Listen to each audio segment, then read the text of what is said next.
네, 이번 코너는 대표 해외 주식들의 일관 성과를 나타낸 순위를 살펴보는 시간입니다. 또한 가봐야 될 무슨 일이 있었는지 하나하나 짚어드릴 거고요. 저는 오랜만에 왔습니다. 순위를 달린 남자 순달람 한종목입니다. 오늘도 오랜만에 왔으니까 텐션을 올려갖고 좀 열심히 더 해보겠습니다. 띄워주세요. 네. 오늘 종목 리스트를 보니까 사실 궁금해하실 만한 아까도 얘기가 많이 나왔을 텐데 바로 보시죠. 테슬라입니다. 요새 너무 자주 얘기를 하는 것 같고 눈에 띄는데 사실 매일 말씀을 드려도 모자랄 만큼 이슈가 많은 게 또 테슬라기도 해요. 보유하고 계신 주주분들 정말 좀 축하를 드립니다. 이것은 테슬라의 주봉 차트입니다. 테슬라는 한 달 만에 주가가 50% 이상 오르는 기염을 토했는데 이것은 3분기 실적 발표 이후에 벌어진 일들이죠. 자동차 기업들이 반도체 부족 때문에 허덕이고 있는 상황에서 차별화된 경쟁력으로 고성장을 좀 이뤄냈고요. 뿐만 아니라 소프트웨어 기업에 가까울 정도인 마진율을 증명했던 점이 투자자들의 이목을 끌어냈습니다. 사실 요 며칠이 이렇게 오른 데에는 숏스퀴즈 영향도 있었다는 분석이 많아요. 그리고 이 말은 공매도 세력이 사실상 거의 괴멸 상태라는 거고요. 사실 이렇게 주가가 오르게 되면 또 주가 분할 얘기가 안 나올 수가 없습니다. 주가 분할 이벤트는 역시나 투자자들이 반기는 요소죠. 그리고 이것은 제가 오늘 아침에 글로벌 전체 기업들의 시가총액 순위 탑10을 한번 줄 세워 본 겁니다. 재미있는 포인트가 3가지 정도 있어요. 마이크로소프트, 테슬라, 엔비디아가 그 주인공들입니다. 먼저 마이크로소프트가 애플을 제치고 시가총액 1위를 달성했습니다. 클라우드 소프트웨어에 강점이 있는 마이크로소프트가 하드웨어 공급난에 시달리는 애플을 잡아내는 그림이 참 흥미로운 것 같습니다. 시장 상황을 잘 대변하는 것 같고요. 그리고 테슬라는 메타 플랫폼, 그러니까 구 페이스북이죠. 페이스북을 따돌리고 이제는 아마존의 자리까지 위협하는 수준까지 올라왔습니다. 안 그래도 일론 머스크와 제프 베조스의 사이가 굉장히 안 좋거든요. 둘의 주가 경쟁을 지켜보는 것도 정말 재밌는 좀 관전 포인트가 될 것 같습니다. 마지막은 탑10에 엔비디아가 드디어 이름을 올린 겁니다. 반도체 기업 중에서는 가장 먼저 1000조 원을 달성하는 게 엔비디아가 아닐까라는 생각을 해봅니다. 최근에 증시 상황을 보면은 다시 밈주식 전성시대가 온 게 아닌가라는 생각이 들어요. 레딧의 월스트리트 배츠에서 자주 언급되는 종목들의 리스트를 제가 갖고 와본 건데요. 테슬라가 역시나 화제의 중심인 걸 알 수가 있습니다. 가장 왼쪽에 있죠. 더군다나 주가가 이렇게 올랐음에도 테슬라에 대한 긍정적인 언급들이 저 형광색으로 된 겁니다. 긍정적인 언급들이 훨씬 많다는 걸 알 수가 있습니다. 미국 사람들도 개인 투자자들은 테슬라의 미래에 대해서 아직도 긍정하고 있다는 말이 되겠습니다. 그런데 어제 사실 테슬라만 이렇게 오른 게 아니에요. 이것은 차세대 자동차 기술, 그러니까 오토테크와 관련한 기업들의 어제 등락률을 나타낸 겁니다. 어제도 대부분의 기업들이 큰 상승폭을 이뤄냈는데요. 다 같이 이렇게 오른 데에는 전기차 시장 전반에 공통되는 호재거리가 있기 때문이죠. 그게 바로 바이든 정부의 빌드 백 배럴이라고 불리는 재정정책 법안입니다. 그런데 이것이 의원들의 반발로 인해서 금액이 대폭 삭감됐잖아요. 그럼에도 불구하고 수정안으로서 논의 중인데 중요한 점은요. 수정안으로서도 전기차 인프라에 대한 금액은 거의 줄어들지 않았다는 데 있습니다. 특히 전기차 판매 부분에 대한 거는 거의 똑같아요. 그러니까 전기차 수요 확대 기대가 다시 또 높아졌다는 말이고요. 오른쪽에 좀 표를 오른쪽에 표를 보시면 보조금 지원 대상이 있는데 테슬라의 경우에는 노조가 없기 때문에 지원 법안이 통과되면 최대 8,000달러까지는 지원금을 받아낼 수 있게 됩니다. 8,000불이 한국 돈으로 한 1,000만 원 가까이 되니까 사실 크죠. 무시 못하는 금액입니다. 안 그래도 높은 테슬라의 차에 대한 수요가 더욱 커질 수 있다는 말이 되고요. 그런데 사실 제가 주목하고 싶은 부분은 이런 수요 확대보다도 공급 문제입니다. 테슬라의 실적들을 추적하다 보면은 결국 공급이 수요를 못 따라가는 상황이 자주 연출되기 때문이죠. 그래서 공급을 확 늘릴 수 있을지가 결국 차량 판매의 기준점이 된다라고 볼 수가 있습니다. 그리고 그 공급의 핵심이 되는 게 바로 배터리죠. 이를 위해서 테슬라는 이미 내년 생산분을 위해서 배터리 수급에 아주 총력을 다하고 있습니다. 우선 며칠 전에 중국의 CATL과 45GWh에 해당하는 LFP 배터리 계약을 체결했고요. 그리고 아직은 루머이긴 하지만 신빙성이 높은 보도에 따르면 중국 비아디와도 10GWh에 해당하는 배터리 계약을 또 주문을 했답니다. 참 이 둘을 합치면 55GWh인데 이것은 90만 대에 해당하는 그 전기차에 들어가는 배터리 분이에요. 그러니까 엄청난 양이고요. 참고로 이제 테슬라가 2020년에 판매했던 전기차 숫자가 50만 대가 안 됩니다. 그러니까 엄청나다고 할 수가 있겠고요. 반면 애플도 CATL과 BYD와도 협상을 했었습니다만 애플 요구를 중국 업체들이 받아들이질 않아서 사실상 뭐 지지부진하다고 볼 수가 있겠습니다. 그래서 애플은 이후에 파나소닉을 찾아가가지고 했는데 파나소닉도 테슬라가 최대 고객사이기 때문에 파나소닉도 테슬라 눈치를 안 볼 수가 없어요. 애플은 애플카 부분에서만큼은 조금 아직은 힘들어 보이는 게 사실입니다. 그리고 배터리에서 사실 제일 중요한 것이 또 리튬입니다. 2차 전지의 다른 말이 리튬이온 전지니까요.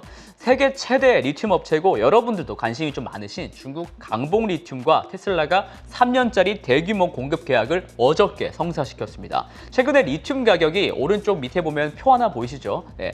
리튬 가격이 지난달에만 25%가 올랐다고 하니까 선제적으로 좀 구매를 한 것으로 보입니다. 가격이 빠르게 오르고 있는 상황에서 공급을 빨리 일단 늘려놓는 것이죠. 배터리 생산 원가를 한번 뜯어보면요, 참 재밌어요. 리튬과 같은 원재료 비중이 압도적이라고 할 수가 있겠습니다. 이거 좀 크게 좀 틔워주세요. 원재료를 확보를 하게 되는 데에서는 다 이유가 있는 것이고요. 다른 비용들은 자동화다 뭐다 해서 다 이게 원가를 쥐어 짤 수가 있지만 원재료는 그럴 수가 없죠. 앞으로 전기차 기업들의 리튬, 니켈, 코발트 이런 확보 경쟁은 훨씬 더 심화될 겁니다. 네. 마지막으로 테슬라 이야기를 해보자면 이 사진은 지난 주말에 상하이 공장에서 포착된 배송을 대기 중인 차량들 사진입니다. 사진을 직접 찍은 사람이 세어봤다는데요. 2150대라고 하고요.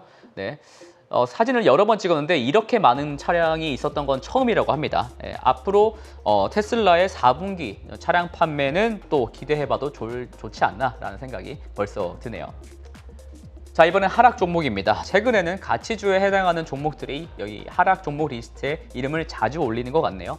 1위에 있는 AO는 세계 최대 재보험사이고요. 배당주에 속하죠. 그리고 한편 3위에 있는 포티넷은 성장주의 반열에 있는 기업인데 좀 의외라서 좀 짧게 짚고 넘어가겠습니다. 포티넷은 사이버 보안, 클라우드, 소프트웨어 업체고요. 그런데 사실 어제 포티넷만 빠진 건 아니었습니다. 이것은 사이버 보안 관련 ETF, BUG, 버그 ETF예요. 증시 상황과 어떻게 보면 별개로 이 버그는 꾸준하게 우상향했던 모습이었는데 어제는 조금 빠졌었습니다. 포티넷도 그 영향권 안에 있었는데 그러면 소프트웨어 사이버 보안이 왜 빠졌느냐? BTIG라는 리서치 기관에서 크라우드 스트라이크에 대한 투자 등급을 중립으로 하향시켰던 게 화근이 됐습니다.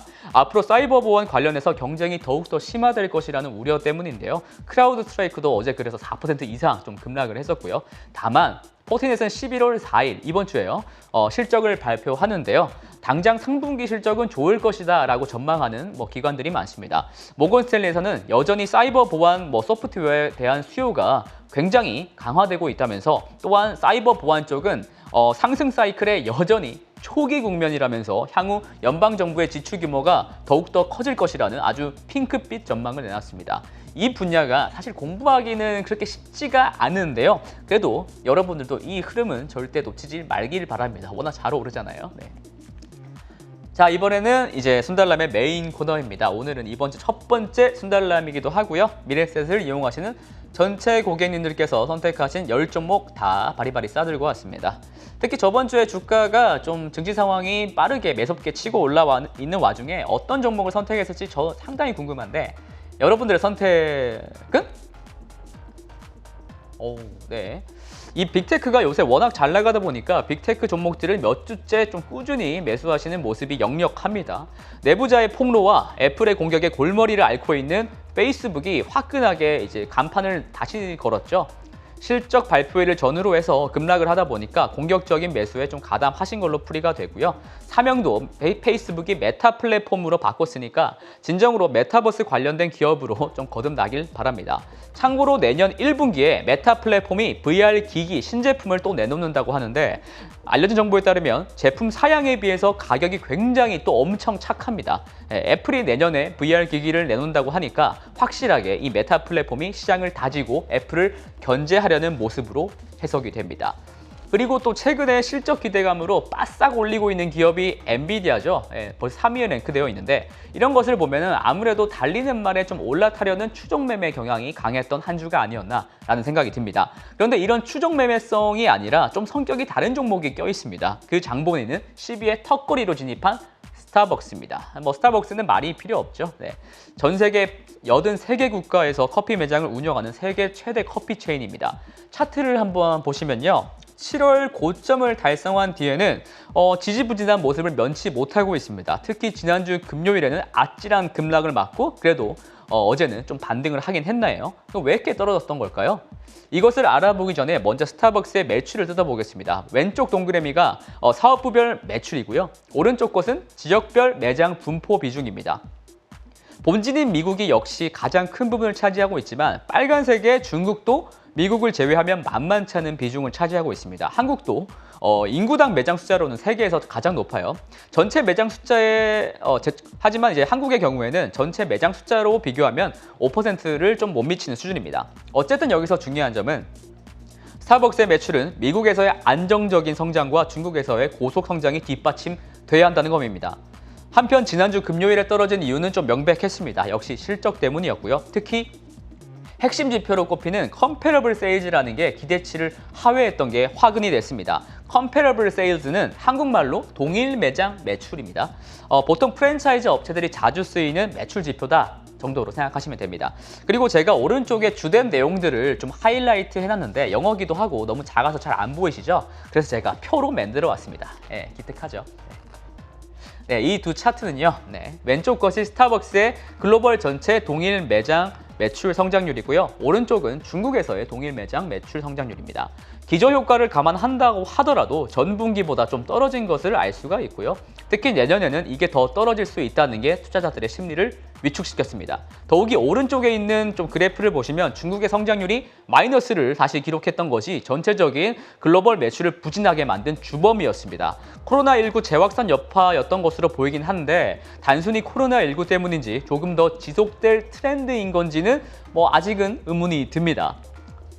더군다나 내년부터는 스타벅스가 본인들의 직원들, 스타벅스에서는 이 직원들을 파트너라고 불러요. 이 파트너들의 임금을 올려주겠다고 발표를 한 게 또 주가 하락에 화근이 됐습니다. 최저시급을 내년 여름까지 15달러, 평균 시급은 17달러로 올리겠다고 한 건데요. 이는 정치 사회적인 좀 압박도 있겠지만 우선적으로 구인난이 있기 때문입니다. 비용 올라가는 소리가 좀 들리시죠? 마진이 축소될 여지가 있다는 말이고요. 이에 따라서 월가에서는 스타벅스에 대한 투자 등급과 목표 주가를 좀 내리는 기관들이 몇몇 생겨났습니다. 스티펠, 오펜하이머, 코엔이 그랬고요. 하지만 이와 상반되게는 장기적으로는 여전히 스타벅스의 미래를 긍정하는 곳도 있었습니다. 웨드부시에서는 스타벅스가 인플레이션 환경에서 본인들의 제품의 가격을 인상할 경쟁력이 있는 기업이기 때문에 장기적인 관점으로는 레스토랑 관련 기업들 중에서는 여전히 가장 좋은 위치에 있는 기업이다라고 역설했습니다. 한편 케빈 존슨 CEO는 내년을 투자의 해라고 부르면서 내년에 신규 매장을 2,000개나 늘리겠다고 발언했습니다. 올해에 1,200개도 안 늘어났었거든요. 그러니까 내년에 2,000개면 엄청 외형 성장을 크게 하는 겁니다. 당연히 이런 투자에는 돈이 들어가죠. 그렇기 때문에 단기적으로는 수익성이 안 좋아질 수밖에 없습니다. 하지만 스타벅스에서는 이런 위기 상황에서 좀 더 긴 관점으로 시장을 완전히 정복하려는 야심을 내비친 것 같습니다. 스타벅스는 11년간 배당을 늘려온 기업이기도 해요. 배당 수익률도 1.8%가 넘어가고요. 배당 낙일도 일주 정도 넘었으니까 이 부분 꼭 챙겨가시고요. 글로벌하게 꾸준한 성장을 보이는 회사에 장기 투자를 하고자 할 때 이런 배당 매력은 절대 무시 못하죠. 말을 많이 하다 보니까 계속 입이 마르는데 빨리 방송 끝내고 스타벅스 달려가야겠습니다. 그러면 저는 내일 또 열심히 달리겠습니다. 이상 순달람이었습니다. 호잇!